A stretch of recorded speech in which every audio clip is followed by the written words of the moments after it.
Hello guys, in today's class we are going to proceed with our next sample paper, that is sample paper 2।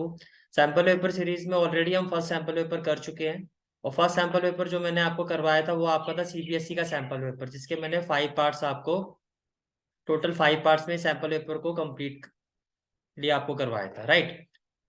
तो अब देखो ये जो sample paper 2 का आपका फर्स्ट क्वेश्चन है। Question is using the given circuit with ammeter and voltmeter answer the question. आपको एक सर्किट गिवन है, मैं थोड़ा इसको जूम करके दिखाता हूँ आपको।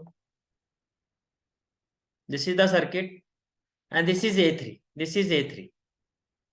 अब आपको ये फाइंड करना है कि A3 में जो करंट की रीडिंग आएगी इन टर्म्स ऑफ एम्पियर वो कितनी आएगी। तो देखो ये जो A3 है आपका वो यहाँ कनेक्टेड है इस तरह से, और जिसमें ये दोनों रेजिस्टेंस जो है आपकी, both of these resistance connected in parallel 2 ohm and 4 ohm। Let us assume that this is R1 and this is R2। तो first of all we need to find equivalent resistance, क्योंकि parallel connection है। तो जो equivalent resistance होगी आपकी, that will be Rp, and 1 by Rp will be equal to what? 1 by R1 plus 1 by R2, 1 by R1 plus 1 by R2। तो 1 by Rp equal to हो जाएगा 1 by R1। In terms of R1 ये हो जाएगा 1 by 2 और ये हो जाएगा 1 by 4। तो एलसीएम आपका 4 आ जाएगा, 2 2 जा 4, 4 1 जा 4, तो ये हो जाएगा 3 by 4। इट मीन जो आपका Rp है वो आपका 4 by 3 ओम होगा, राइट। अब आपको करंट फाइंड करना है। तो V इज इक्वल टू क्या होता है बाय ओम्स लॉ, IR। तो I इज इक्वल टू क्या हो जाएगा V बाय R, और R का मतलब यहाँ हो गया RP। दिस इज V, तो V के लिए क्या हो जाएगा आपका 8 और RP हो जाएगा 3 बाय 4। तो जब आप इसको सॉल्व करोगे 8 4 बाय 3 को जब आप रेसिप्रोकेट करोगे it will be 4 by 3। 3 by 4 को जब आप रेसिप्रोकेट करोगे यहाँ से आपका 1 बाय RP जो था आपका 3 बाय 4 था, RP आपका 4 बाय 3 आया था, तो आप RP की जगह क्या रखोगे 4 बाय 3, ये होगा 4 बाय 3। 4 बाय 3 को जब मैं रेसिप्रोकेट करूंगा 3 बाय 4 होगा, 4 2 जा 8, तो आपका आंसर आना चाहिए 6 एम्पियर। आपका आंसर क्या होना चाहिए 6 एम्पियर।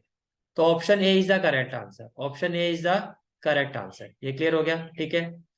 इसके बाद आता है क्वेश्चन नंबर 2 में। जो आपका क्वेश्चन नंबर 2 है आपका, that is match the following. आपको मैचिंग करनी है, phenotype, genotype, dominant factor, recessive factor. देखो अगर मैं रिसेसिव फैक्टर की बात करता हूं तो क्या होता है, factor which can not express its effect. जो मोस्ट क्लियर है आपको ऑप्शंस की, हाँ जी मुझे इसका आंसर क्लियरली पता है, तो पहले उसी को देखो कि उसका क्या ऑप्शन आपको दिखाई दे रहा है। तो रिसेसिव फैक्टर हो गया आपका ऑप्शन बी। फिर हम बात करते हैं डोमिनेंट फैक्टर की, तो ये हो गया factor which can express itself, वो रिसेसिव डोमिनेंट फैक्टर होता है। फिनोटाइप जो फिजिकली ट्रेट अपीयर होते हैं, तो फिनोटाइप क्या हो जाएगा आपका ऑब्जर्व कैरेक्टरिस्टिक्स, और जीनोटाइप क्या हो जाएगा आपका gene complement of an individual, right. तो राइट आंसर क्या होगा, फर्स्ट का ऑप्शन डी और सेकंड का ऑप्शन ए। तो फर्स्ट का ऑप्शन डी, सेकंड का option A, that is option D, that is option D, okay. इसका नेक्स्ट क्वेश्चन पर आता है, this is a very important question. ये एक एक्सपेरिमेंट है, पहले मैं थोड़ा सा आपको एक्सपेरिमेंट के बारे में बताता हूँ। इस एक्सपेरिमेंट में हम ये चेक करते हैं कि हम इस एक्सपेरिमेंट के थ्रू हम ये प्रूव करते हैं कि जर्मिनेटिंग सीड्स में रेस्पिरेशन होता है। अब इसमें होता क्या, यहाँ आपको छोटी सी एक टेस्ट ट्यूब दिखाई दे रही है जिसमें होता है KOH। अब जर्मिनेटिंग सीड से जो कार्बन डाइऑक्साइड एक्सेल होती है वो एक KOH एब्जॉर्ब कर लेता है, जिसकी वजह से वाटर जो होता है इस ट्यूब में वाटर की अपवर्ड मूवमेंट होती है, जो प्रूव करता है कि यहाँ पे रेस्पिरेशन हुआ है, राइट। अब देखो क्वेश्चन क्या है आपका, your question is in the above experiment water will rise in the tube because oxygen of air in the flask will be taken up by the germinating seeds, no. Carbon dioxide given out by the germinating seeds will be absorbed by KOH, yes, this is the right option। तो right answer is option B, right answer is option B. अब एक चीज का आपने और ध्यान रखना, जब आप अपना पेपर अटेम्प्ट करोगे, यहाँ पे देखो ऑप्शन बी है आपका आंसर, लेकिन वो ऑप्शन सी में दिया हुआ है। तो राइट आंसर ऑप्शन बी नहीं है, राइट आंसर ऑप्शन सी है। सी में आपका बी लिखा हुआ है। थोड़ा सा रिलैक्स होके पेपर करना है, बहुत हबड़ा दबड़ी या बहुत भागा दौड़ी में काम नहीं करना, रिलैक्स होके देखना है। बी मेरा आंसर है, लेकिन कौन सी ऑप्शन में गिवन है, सी। तो राइट आंसर है option C. Is it clear, ठीक है।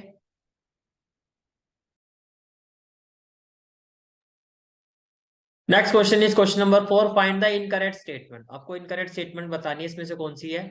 ऑप्शन ए है field line emerges from the south pole and merge at the north pole, ये तो इनकरेक्ट है। नॉर्थ टू साउथ होता है, यहाँ पे साउथ टू नॉर्थ कह रहा है, गलत है।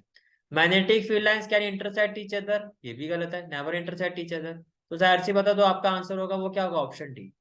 अब डी आपका आंसर है कौन सी ऑप्शन में, ये देखो डी जो लिखा हुआ ऑप्शन ए में लिखा हुआ, एक्चुअल में जो आपका आंसर है वो ऑप्शन ए है। ठीक है, इस चीज का ध्यान रखना है आपको। फिर आते हैं नेक्स्ट क्वेश्चन पर। नेक्स्ट क्वेश्चन है आपका question number 5। Name the reducing agent in the following reaction, MnO2। Manganese oxide को आप एल्यूमिनियम से रिएक्ट करोगे, we are getting manganese plus aluminium oxide. Reducing agent वो होता है जो दूसरे को ऑक्सीडाइज, जो खुद ऑक्सीडाइज हो जाता है दूसरे को रेड्यूस करके। मैं फिर से रिपीट कर रहा हूँ, रेड्यूसिंग एजेंट वो एजेंट होता है जो दूसरों को रेड्यूस करता है। फिर रेड्यूसिंग एजेंट का काम क्या है, रिडक्शन करना, जो दूसरों को रिड्यूस करके खुद ऑक्सीडाइज हो जाता है। तो यहाँ देखो एल्यूमिनियम खुद ऑक्सीडाइज हो रहा है, और किसको उसने रेड्यूस किया है, MnO2 को, क्योंकि यहाँ पर रिमूवल ऑफ ऑक्सीजन हुआ है। और ऑक्सीजन में क्या हुआ, एल्यूमिनियम के साथ क्या हुआ, एडिशन ऑफ ऑक्सीजन। तो एल्यूमिनियम ने मैग्नीज को रेड्यूस करके वो खुद ऑक्सीडाइज्ड हुआ है, तो यहाँ पे रेड्यूसिंग एजेंट क्या होगा आपका, एल्यूमिनियम। Is it clear? ठीक है। फिर आता है क्वेश्चन नंबर 6, और क्वेश्चन नंबर 6 में जो आपके पास ऑप्शन है, copper is use in electrical appliances. Okay, तो क्यों यूज होता है, because it is a good conductor of electricity. Sodium is very reactive, that is why we stored it in kerosene. Silver is tarnished, tarnished का मतलब होता है कि उसकी जो चमक है वो कम हो जाती है। क्यों, जब आप सिल्वर को हाइड्रोजन सल्फाइड के साथ रिएक्ट करते हो तो उसमें एक लेयर आ जाती है जिसकी वजह से वो टार्निश हो जाता है, उसकी जो शाइन है वो कम हो जाती है।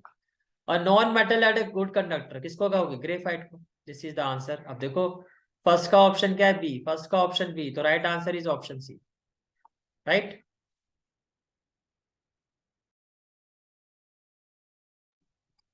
Next question is which one of the following, which one of the following is not a part of the organ system to which the other three belong? Okay, एक आपको गिवन है फेलोपियन ट्यूब, एक given है वेस डेफर्स, एक है epididymis, और एक है सेमिनिफेरस ट्यूब्यूल। देखो वेस डेफर्स तो हम सबको पता है मेल रिप्रोडक्टिव सिस्टम का पार्ट होता है।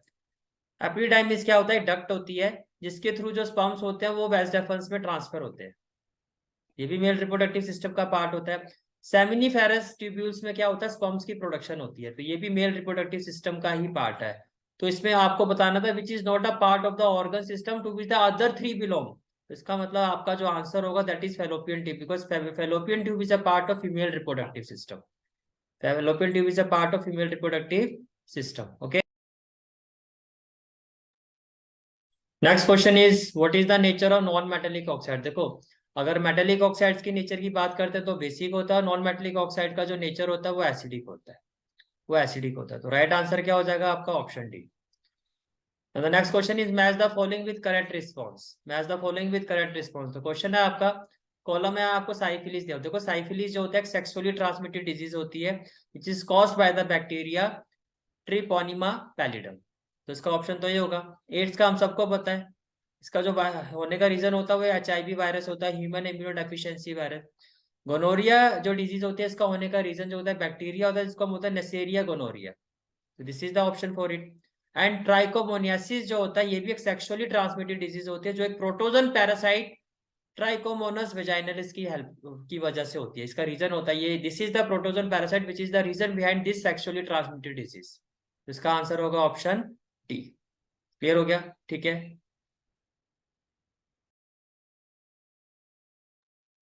Next question is name the chromosomes that possess the gene for maleness and femaleness in human. Sex chromosome, simple question है। इसके बाद next question है आपका, what is the maximum resistance which can be used using 5 resistors each of 1/5 ohm? Maximum की बात कर रही है तो सभी के सभी जो रेजिस्टेंस होंगे आपके वो सीरीज में कनेक्टेड होंगे। तो मैक्सिमम रेजिस्टेंस होगी resistance in series which will be equal to R1 plus R2 plus R3 plus R4 plus R5। अब हर रेजिस्टेंस जो है 1/5 है, तो 1/5 प्लस 1/5 प्लस 1/5 प्लस 1/5 प्लस 1/5, इसका आप एलसीएम लोगे तो 5 आ जाएगा। 1 को 5 टाइम ऐड करोगे तो 5 ही आएगा, कैंसिल होके 1 आ जाएगा। तो राइट आंसर होगा option A, that is 1 ohm. Is it clear? ठीक है। फिर नेक्स्ट क्वेश्चन है आपका, if the angle of incidence is increase for a pair of air glass interface. Okay, तो फिर आपसे ये पूछा गया है then the angle of refraction will, यानी कि अगर एंगल ऑफ इंसिडेंस आपका इंक्रीज हो जाता है तो एंगल ऑफ रिफ्रैक्शन में इसका क्या फर्क पड़ेगा। तो देखो we know that sine law क्या कहता है कि sine i upon sine r it will remain constant for the given medium.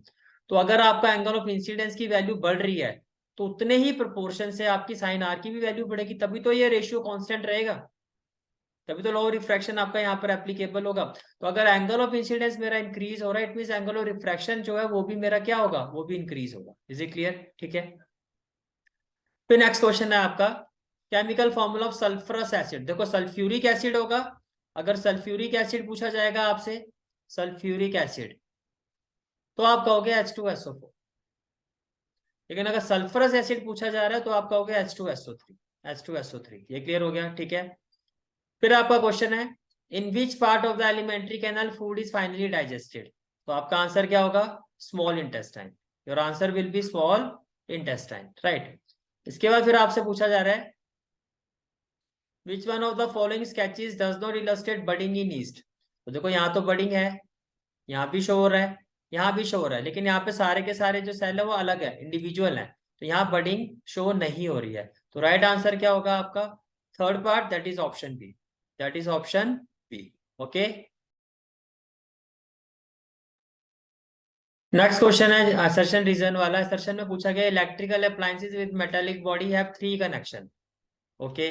उसके फिर आगे कहा जा रहा है, whereas an electric bulb has, whereas an electric bulb has 2 pin connection, whereas electric bulb has 2 pin connection.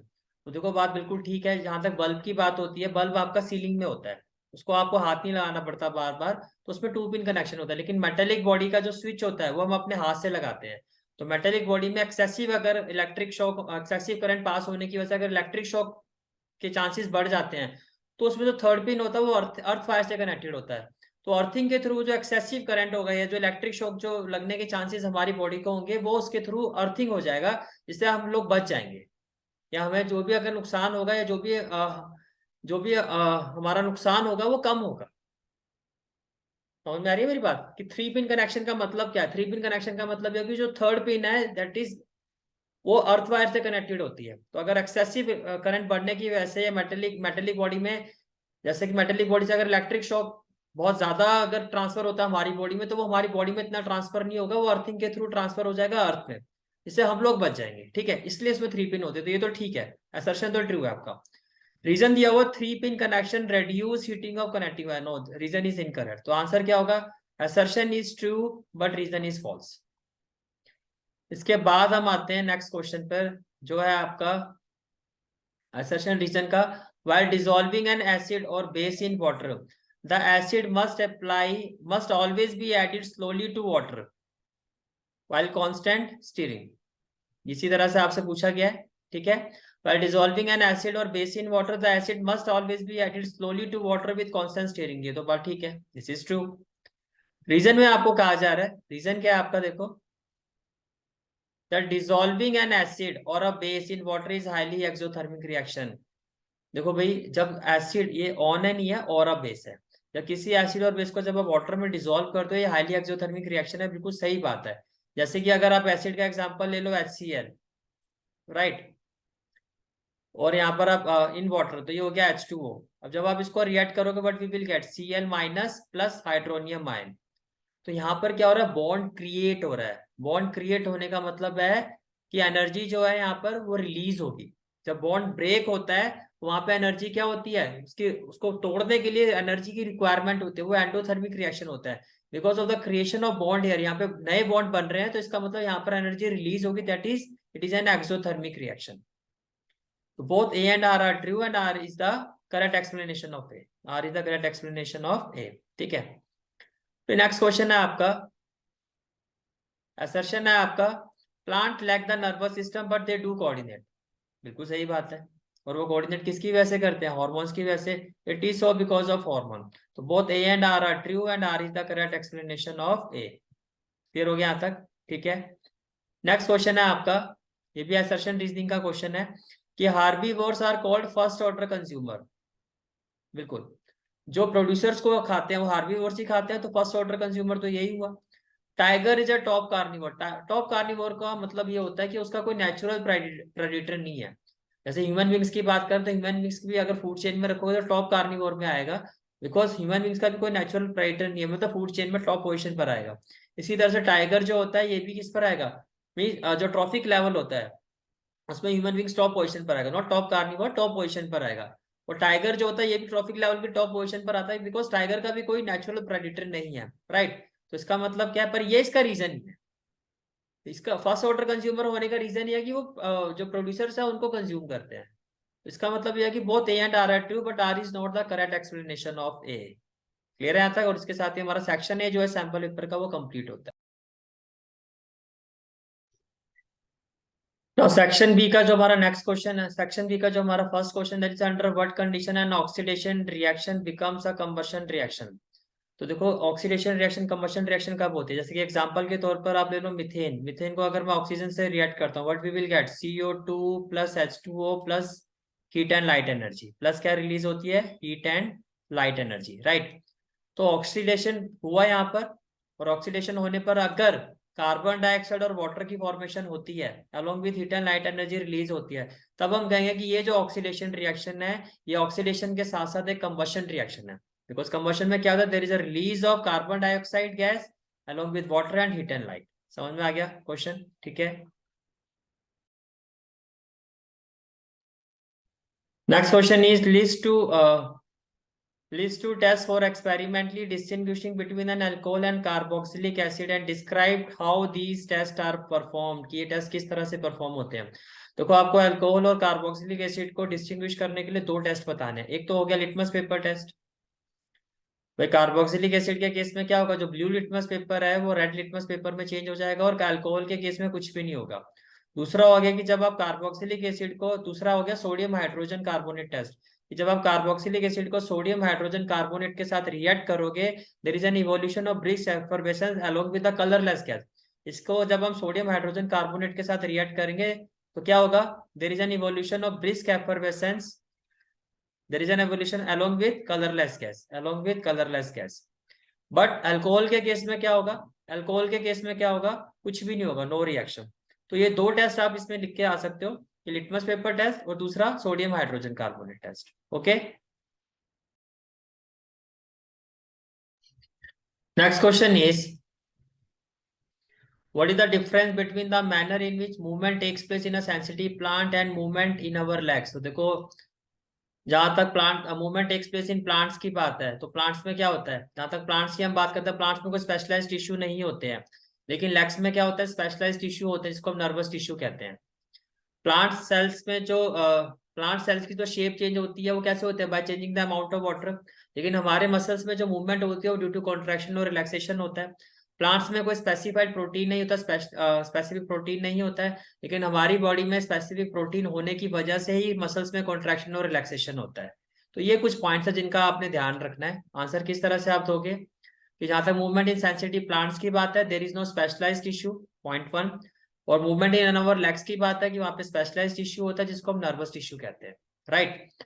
Plant cells जो होते हैं वो अपनी शेप को चेंज करते हैं by changing the amount of water, लेकिन जो मसल सेल्स होते हैं दे कॉन्ट्रैक्ट और relax to affect movement. Plant cells की बात है, they do not have specialised protein, लेकिन हमारी बॉडी में हमारे मसल्स के पास स्पेशलाइज्ड प्रोटीन होता है जिसकी वजह से हमारे मसल्स में कॉन्ट्रैक्शन और रिलैक्सेशन होता है। इस तरह से आपने 3 पॉइंट स्पेसिफिकली लिख के आना है इस क्वेश्चन में, ठीक है।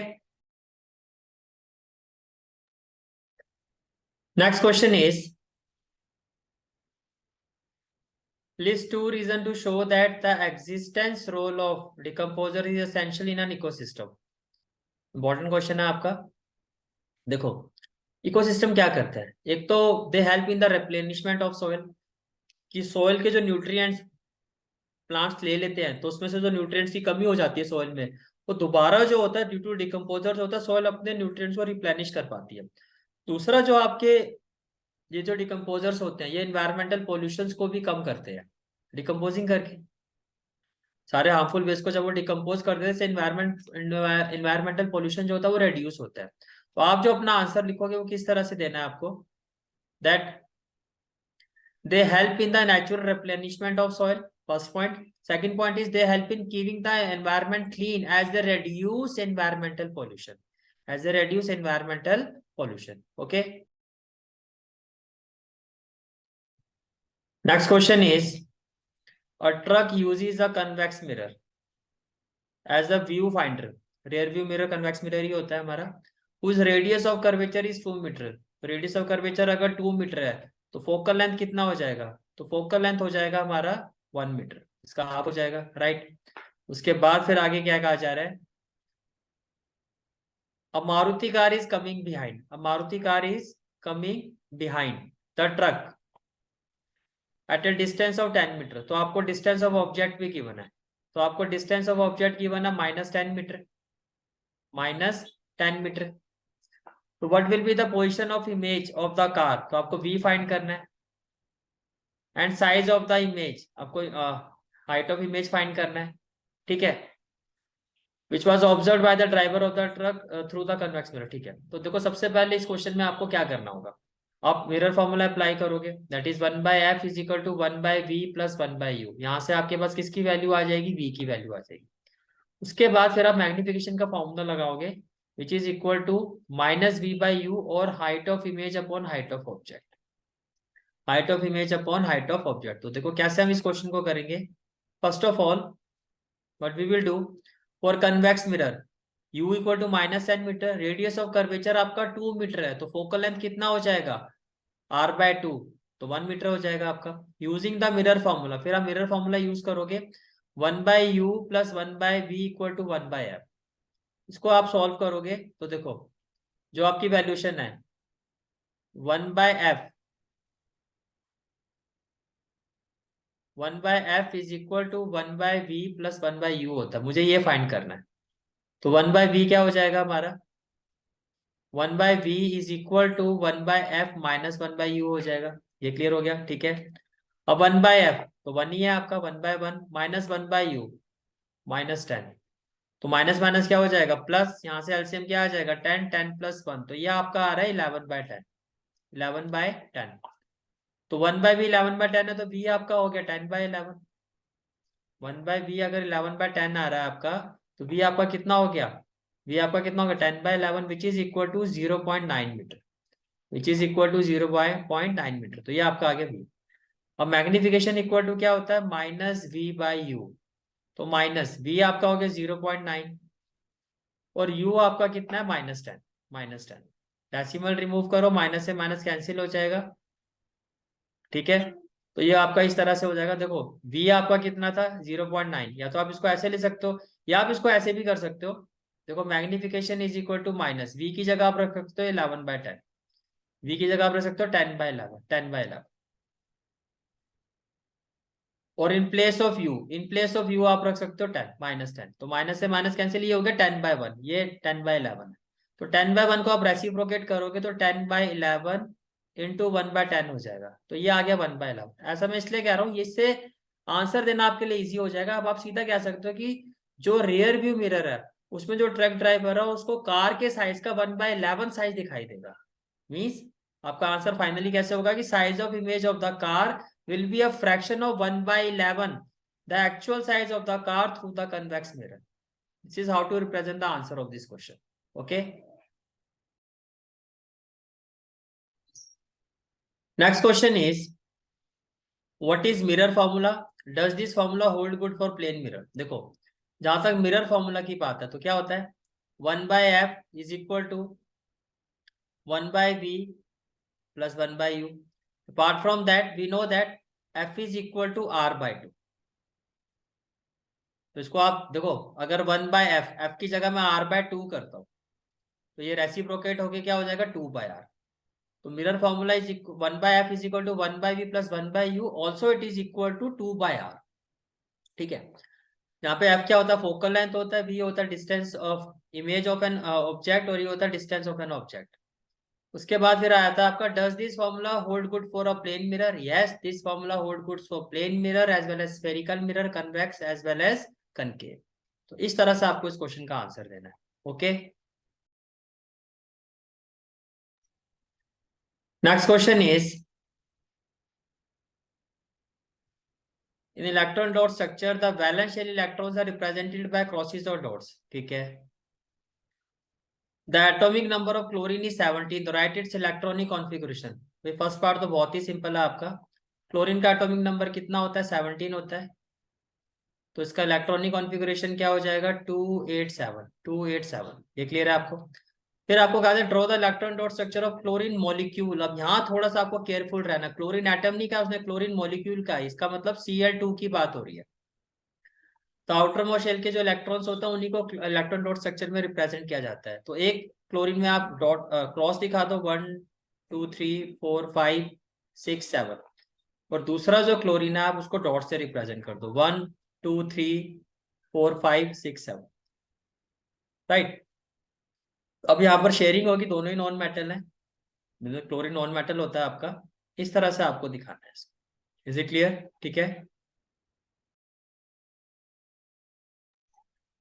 Next question is why does the color of copper sulfate solution changes when an iron nail is dipped in it? Okay, देखो सिंपल सी बात है, कॉपर सल्फेट तो ये हो गया CuSO4, आयरन नेल हो गया आपका आयरन Fe हो गया आपका। आयरन बीइंग मोर रिएक्टिव वो सल्फेट को डिस्प्लेस कर देता है, we will have FeSO4 plus copper, plus copper, right. अब इसमें होता क्या है, इसमें होता ये है आपका, इसकी ऑब्जर्वेशन ये होती है कि जो आयरन नेल होती है ये ब्राउनिश हो जाती है, और कॉपर सल्फेट का जो ब्लू कलर होता है वो क्या हो जाता है, कॉपर सल्फेट का जो ब्लू कलर होता है, ब्लू कलर ऑफ द जो कॉपर सल्फेट होता है वो फेड हो जाता है। इस तरह से आपको ये आंसर देना है, राइट। इंपॉर्टेंट क्वेश्चन है इसका, प्रॉपरली इस तरह से आपको पहले रिएक्शन लिखनी है और इस तरह से फिर आप आंसर करो। Next question is one half of a convex lens is covered with a black pepper. आपको ये कहा जा रहा है अगर एक कन्वेक्स लेंस का हाफ पोर्शन आप ब्लैक पेपर से कवर कर देते हो, will this lens produce a complete image of the object. तो क्या इस लेंस से जो अब इमेज प्रोड्यूस होगी वो कंप्लीट होगी? Verify your answer experimentally, explain your observation. तो देखो पहले आप इस चीज को समझो, बात हो रही है कन्वेक्स लेंस की, तो हमने ले लिया convex lens, this is the convex lens, right. अब अगर आप इसको हाफ पोर्शन, जैसे कि मान लो ये आपका प्रिंसिपल एक्सिस हो गया और ये जो हाफ पोर्शन है आपका वो आपने ब्लैक पेपर से कवर कर दिया, इसको आपने ब्लैक पेपर से कवर कर दिया, स्टिल जो आपकी इमेज है वो कंप्लीट ही बनेगी। Will this lens produce a complete image? Yes it will produce, पर वो उतनी ज्यादा उसकी जो इंसेंटिटी, जो उसकी इंटेंसिटी होगी वो इतनी शार्प नहीं होगी, यानी कि वो इमेज इतनी शार्प नहीं बनेगी। उसका रीजन ये क्या है, जब ये कंप्लीट लेंस था तो ज्यादा इंसिडेंट रे यहाँ से रिफ्लेक्टेड हुई थी,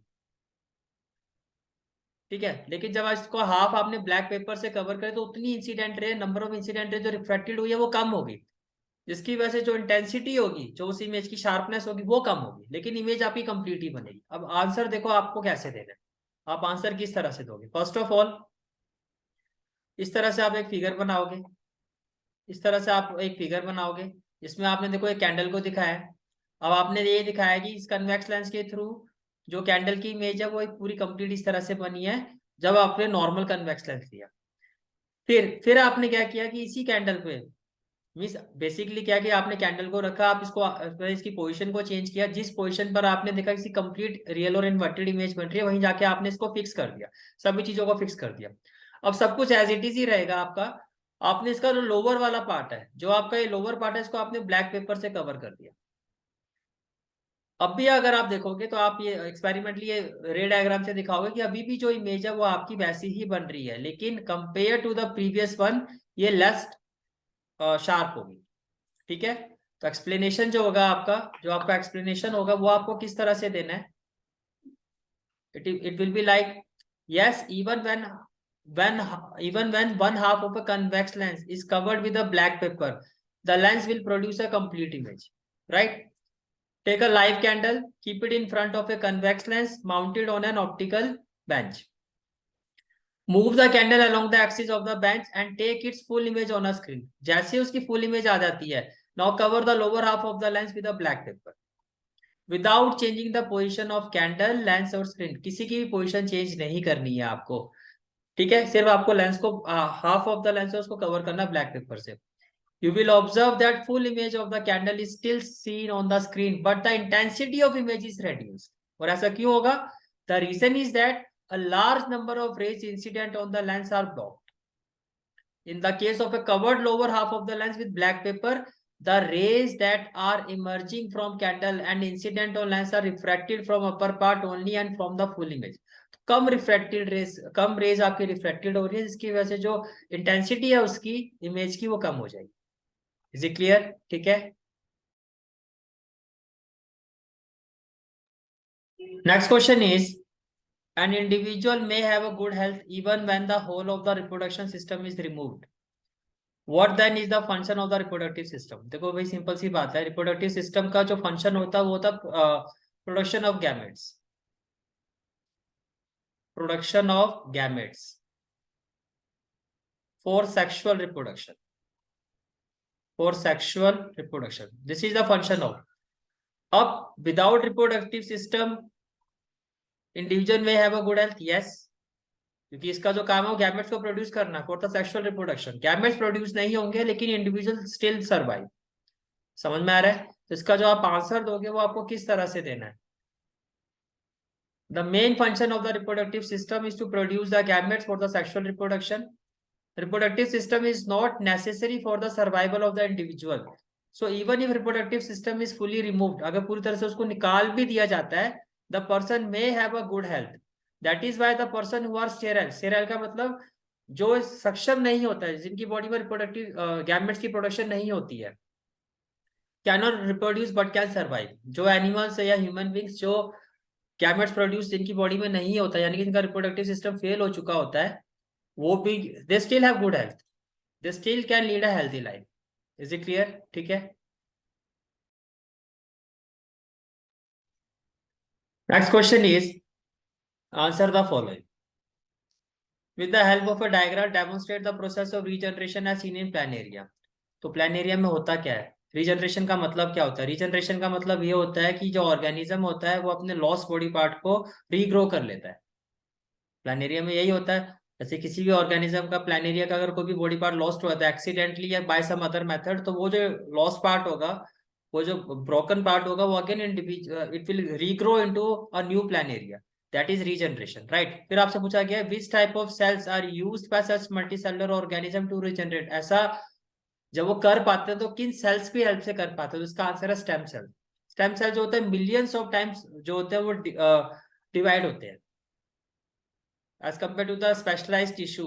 स्पेशलाइज टिश्यू जो नर्वस टिश्यूज होते हैं, राइट, उनमें ये क्वालिटीज नहीं होती है, लेकिन नर्व सेल्स में क्वालिटी नहीं होती है. लेकिन जो स्टेम सेल्स होता है उनमें क्वालिटी होती है कि मिलियंस ऑफ टाइम्स वो जो होते हैं उनमें डिवीजन होता है. That is the reason why कि जो multicellular organism, because of the stem cells they able to regenerate, they able to regenerate. तो आपका आंसर किस तरह से देना है आपको? That regeneration is the process by which an organism has the ability to regenerate its lost parts of the body that might have been removed by injury or by some other methods. ये clear हो गया? Planaria have the ability to give rise to new individuals from their body parts. When planaria is cut into many pieces, each piece grow into a complete organism. Regeneration is carried out by specialized cells which have the capacity to develop, right, into various cells types and tissues. अब देखो ये आपको diagram दिखाना था, तो diagram बहुत simple है. ये हो गया पेरेंट प्लान एरिया, इसको आपने पीसीज में कट कर दिया और फिर आपने ये दिखाना है कि हर पीसीज जो है it regrow into a new individual, right. फिर पूछा गया था कि कौन से सेल्स होते हैं रीजनरेशन क्या पीछे, regeneration took place through which cells. तो आपका आंसर क्या होगा? Stem cells. Because of the stem cells जो होता है वो रीजनरेशन होता है. Stem cells play an important role in regeneration because why? Because they can develop into many different cells types in the body and renew themselves millions of times. Millions of times वो renew होते हैं. Something specialized cells in the body such as nerve cells cannot do. Is it clear? ठीक है. Next question is a student sitting at the back of the classroom cannot read clearly the letters written on the blackboard. Okay. What advice will a doctor give to her? देखो एक student है जो दूर से नहीं देख पा रही है clearly the letter written on the blackboard. कहां पर बैठी? Sitting at the back of the classroom. इसका मतलब उसका जो नियर साइटेडनेस, यानी कि पास की नजर तो ठीक है, दूर की नजर कमजोर है, तो वो she is suffering from disease which is called as myopia. और मायोपिया को ठीक करने के लिए जो लेंस यूज किया जाता है वो होता है आपका कॉनकेव लेंस. जिससे क्या होता है, मायोपिया में होता क्या है, इस डिफेक्ट में होता क्या है कि जो इमेज है वो रेटिना से आगे बनना शुरू हो जाती है। तो जब हम कॉन्केव लेंस को लगाते हैं तो इमेज जो होती है वो फिर वो रेटिना पे आ जाती है। ठीक है, तो अब आपका जो आंसर होगा इसमें वो किस तरह से देना है आपको, that this student is unable to see far off object. This means that the student is suffering from myopia. Doctor will prescribe a concave lens, a suitable for concave lens of suitable focal length. तो जैसे concave lens लगाया जाएगा तो जो image है वो दोबारा किस पर आ जाएगी, it will form on the retina and she will be able to see. And this is the diagram of correction for myopia. इस तरह से आपको इस आंसर को रिप्रेजेंट करना है। ओके,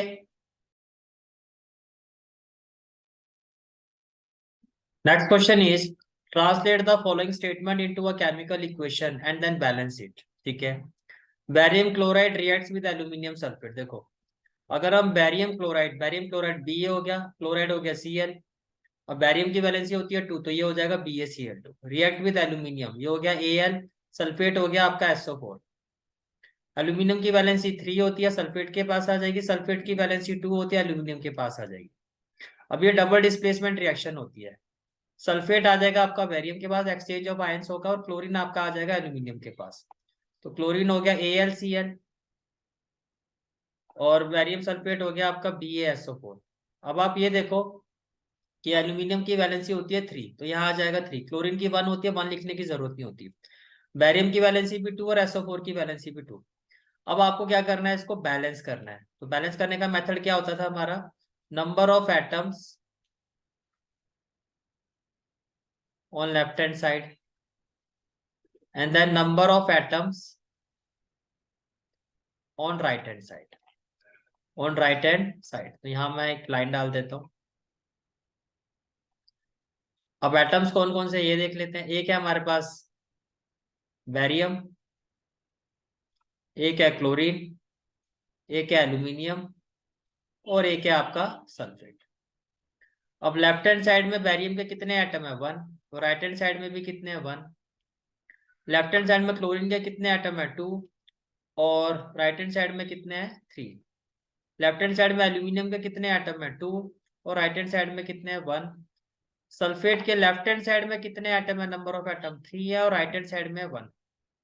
तो अगर देखो मैं सल्फेट, इसमें सबसे ज्यादा इम्बैलेंस है, तो इसमें 3 है, तो यहाँ मैं इसको 3 से मल्टीप्लाई कर देता हूँ। जैसे मैंने इसको 3 से मल्टीप्लाई किया तो राइट हैंड साइड में जहां सल्फेट है ये पूरा आपका कंपाउंड 3 से मल्टीप्लाई हो जाएगा, राइट। अब इसके बाद ये बैरियम कितने हो गए, जैसे आपने मल्टीप्लाई किया तो बैरियम भी 3 हो गए, तो जो राइट साइड में बैरियम है वो 3 हो गए, तो लेफ्ट हैंड साइड में भी 3 करने पड़ेंगे। तो लेफ्ट हैंड साइड वाला जो बैरियम कंपाउंड है इसको भी आप 3 से मल्टीप्लाई करो। जैसे आप इसको 3 से करोगे, 3 2 जा क्या हो जाएगा, 6। तो क्लोरीन आपके 2 इंटू 3 6 हो गए। तो राइट हैंड साइड में भी क्लोरीन को 6 करना पड़ेगा, तो इसको 2 से मल्टीप्लाई कर दो। जैसे आपने क्लोरीन को 2 से मल्टीप्लाई किया तो राइट हैंड साइड में क्लोरीन वाला जो कंपाउंड है उसको 2 से मल्टीप्लाई करोगे, जिससे आपका एल्यूमिनियम जो राइट हैंड साइड में वो कितना हो जाएगा, 2। अब आप देख सकते हो ये बैलेंस है, 3 3, 2 3 जा 6, 2 3 2 जा 6, 2 2 3, और 3 1 जा 3। Now this is balance. Okay, next question is outline a project which aims to find the dominant coat color in dogs। देखो, कोट कलर जो होते हैं डॉग्स के, मीन्स ब्लैक, ब्राउन, व्हाइट, इस तरह से जो कोट के कलर, डॉग्स के जो कलर होते हैं, नेचुरली जो कलर होता है डॉग का, उसको आउटलाइन करके आपको डोमिनेंसी दिखानी है। जैसे कि आप इस क्वेश्चन को करने का वे क्या होता है, देखो, let us assume that there is a male dog having colour black and there is a female dog having colour white.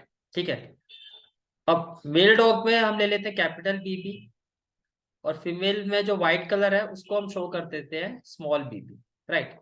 अब आप क्या करोगे, अब आप एक यूनिट स्क्वायर बनाओगे। अब जब आप एक यूनिट स्क्वायर बनाओगे लाइक दिस, तो ये आपने ले लिया कैपिटल बी, और ये हो गया स्मॉल बी, राइट। तो now what we will have,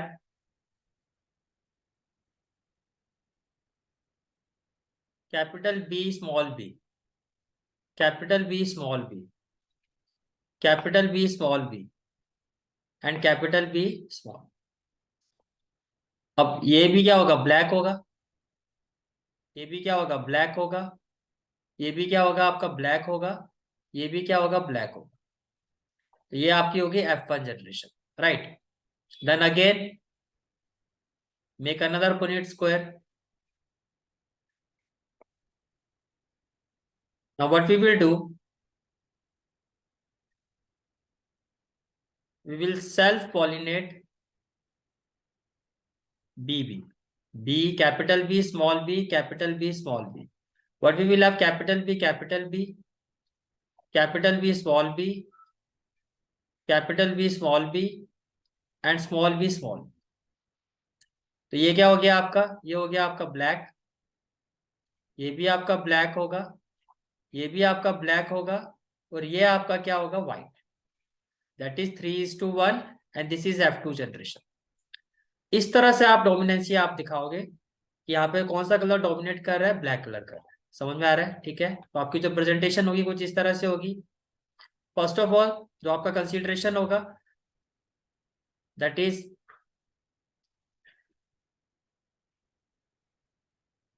select two varieties of dog, one with the white coat colour and other with the black coat colour. पहले तो ये करोगे आप।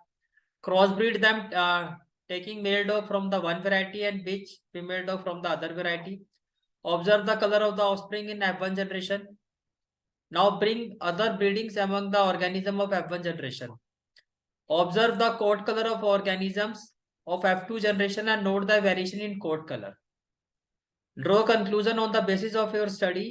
One of the probable inheritance pattern may be as given below. Phenotypic ratio जो आएगा आपका F2 में वो होगा 3:1।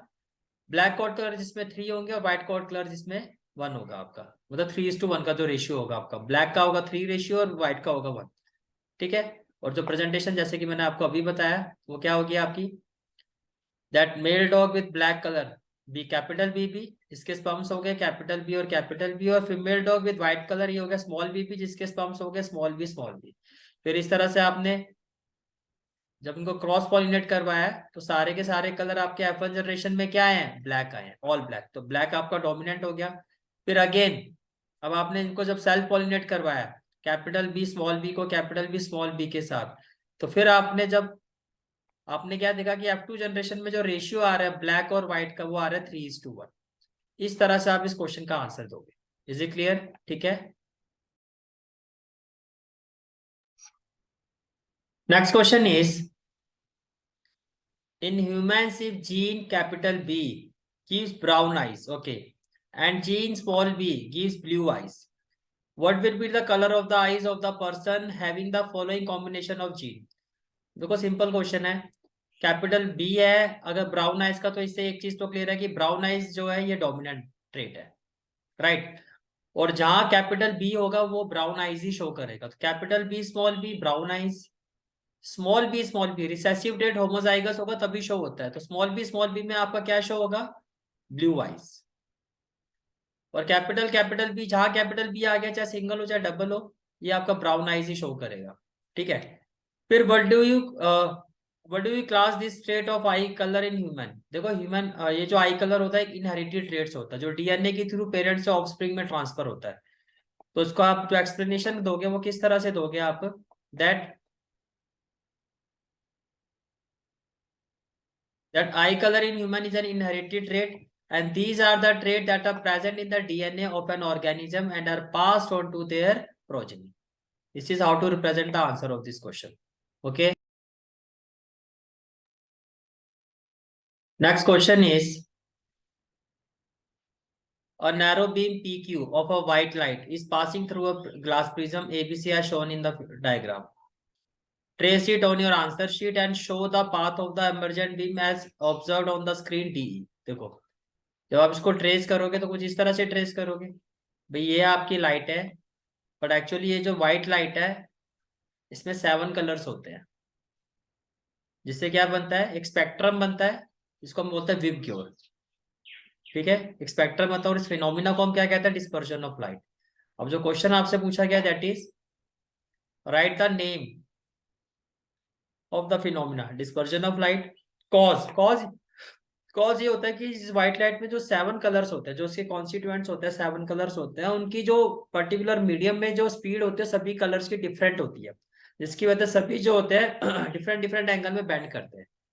तो दिस इज द कॉज, जिसकी वजह से स्पेक्ट्रम ऑफ कलर बनता है। What else in nature is this phenomena observe? Rainbow.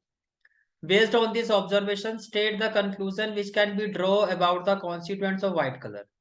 एक तो वही कि जो व्हाइट लाइट होती है उसके 7 कलर्स होते हैं विद योर, जो आप ये 7 कलर्स आप बता सकते हो क्या क्या होते हैं। और दूसरा आप ये बता सकते हो कि जो वॉलेट कलर होता है वो सबसे ज्यादा मैक्सिमम बैंड करता है, और रेड कलर जो होता है वो लीस्ट बैंड करता है। समझ में आ गया? ठीक है। तो जो आपका आंसर होगा वो कुछ इस तरह से आपको देना है। फर्स्ट पार्ट हो गया कि फिनोमिना क्या होगा, तो आपका होगा डिस्पर्जन ऑफ लाइट। और कॉज, कॉज क्या होगा इसका? Cause is speed of constituent colour of light travels in the medium other than the air और vacuum because of different speed. इनकी जो स्पीड होती है डिफरेंस होती है, डिफरेंट इन स्पीड होता है। Because of this different speed they bend at different angle, right. और नेचर में कहाँ पर दिखाई देता है? रेनबो में। और based of the phenomena of dispersion हम क्या कंक्लूड कर देते हैं कि white colour consist of 7 colour. और वो 7 कलर क्या क्या होते हैं? Violet, indigo, blue, green, yellow, orange and red, right. And violet light suffer maximum deviation and red light suffer minimum deviation. Is it clear? ठीक है। Next question is what is ionic और electrovalent bond, how is it formed? देखो अगर मैं आयनिक और electrovalent bond, यहाँ पर आपको एक वर्ड दिखाई दे रहा है बॉन्ड पर, एक्चुअल में there is no such kind of a thing. आपने कभी देखा होगा जैसे NaCl एक आयनिक बॉन्ड होता है, लेकिन कभी आपने इसको इस तरह से नहीं देखा होगा। कभी भी आपने ये बॉन्ड नहीं दिखाई देते, क्योंकि एक्चुअल में कोई बॉन्ड होता ही नहीं है। Na और Cl आपस में जुड़े होते हैं because of the इलेक्ट्रोस because of the electricity force of attraction. जो इलेक्ट्रॉन्स का, जो इलेक्ट्रॉन्स की वजह से जो फोर्स ऑफ अट्रैक्शन जो होता है उसकी वजह से जुड़े हुए होते हैं। उसी की वजह से इसको कहा था इलेक्ट्रोवैलेंट बॉन्ड। जो ट्रांसफर ऑफ इलेक्ट्रॉन्स होने की वजह से जो इनके बीच में फोर्स ऑफ अट्रैक्शन क्रिएट होता है उसकी वजह से ये जुड़ते हैं, इसी को कहते हैं NaCl। इसी से NaCl बनता है, लेकिन इसमें कोई इस तरह का बॉन्ड नहीं होता। समझ में आ गया? ठीक है। तो आयनिक और इलेक्ट्रोवैलेंट बॉन्ड तो क्या हो गया कि इसमें दोनों ही पार्टिसिपेट करते हैं। आप ऐसे कहोगे दोनों ही जो एटम्स होते हैं वो इसमें पार्टिसिपेट करते हैं। एक एटम्स क्या करता है? इलेक्ट्रॉन्स गेन करता है और दूसरा इलेक्ट्रॉन लूज करता है। और दोनों ही ऐसा क्यों करते हैं? To complete their outer to complete their octet, to complete their octet या to complete the outermost shells, और to gain noble gas configuration. ठीक है। Both atoms participate in the formation of ionic or electrovalent bond, one by sharing and one by gaining to attain the noble gas configuration। ठीक है। अब जो sodium होता है आपका Na पॉजिटिव, ये गैसियस स्टेट में होता है। और क्लोरीन जो होता है Cl नेगेटिव, ये भी गैसियस स्टेट में होता है। गैसियस स्टेट में होने की वजह से ये, हालांकि इनकी नोबल गैस कॉन्फिगरेशन अटेन हो चुकी होती है, लेकिन गैसियस स्टेट में होने की वजह स्टिल ये अनस्टेबल होते हैं। तो ये दोनों आपस में जुड़ के क्या बन जाता है? NaCl, जो कि सॉलिड स्टेट होती है, जिसकी वजह से ये क्या हो जाते हैं? स्टेबल हो जाते हैं। समझ में आ गया? ठीक है। अब कहा गया कि फॉर्मेशन कैसे होती है। तो भैया जो Na होता है आपका, जो Na होता है उसकी इलेक्ट्रॉनिक कॉन्फ़िगरेशन क्या होती है? Na का एटॉमिक नंबर होता है 11, तो इसकी इलेक्ट्रॉनिक कॉन्फ़िगरेशन होगी 281, 281। तो अब ये क्या करता है? एक इलेक्ट्रॉन अपना लूज कर देता है। तो लूज कर दिया 1 इलेक्ट्रॉन, तो इसके ऊपर आ गया पॉजिटिव चार्ज, और इसकी इलेक्ट्रॉनिक कॉन्फ़िगरेशन होगी 28, ये नोबल गैस कॉन्फ़िगरेशन होगी। क्लोरीन जो होता है इसका एटॉमिक नंबर होता है 17, तो इसकी जो इलेक्ट्रॉनिक कॉन्फ़िगरेशन होती है 287। अब क्लोरीन क्या करता है? इस इलेक्ट्रॉन को गेन कर लेता है। गेन, गेन करने की वजह से क्लोरीन की इलेक्ट्रॉनिक कॉन्फ़िगरेशन हो गई। अक्सर गेन किया है तो Cl नेगेटिव चार्ज आएगा, एक इलेक्ट्रॉन गेन किया है। और इसकी इलेक्ट्रॉनिक कॉन्फ़िगरेशन होगी 288, तो इसकी भी नोबल गैस कॉन्फ़िगरेशन होगी। समझ में आ गया? तो कहने का मतलब क्या है?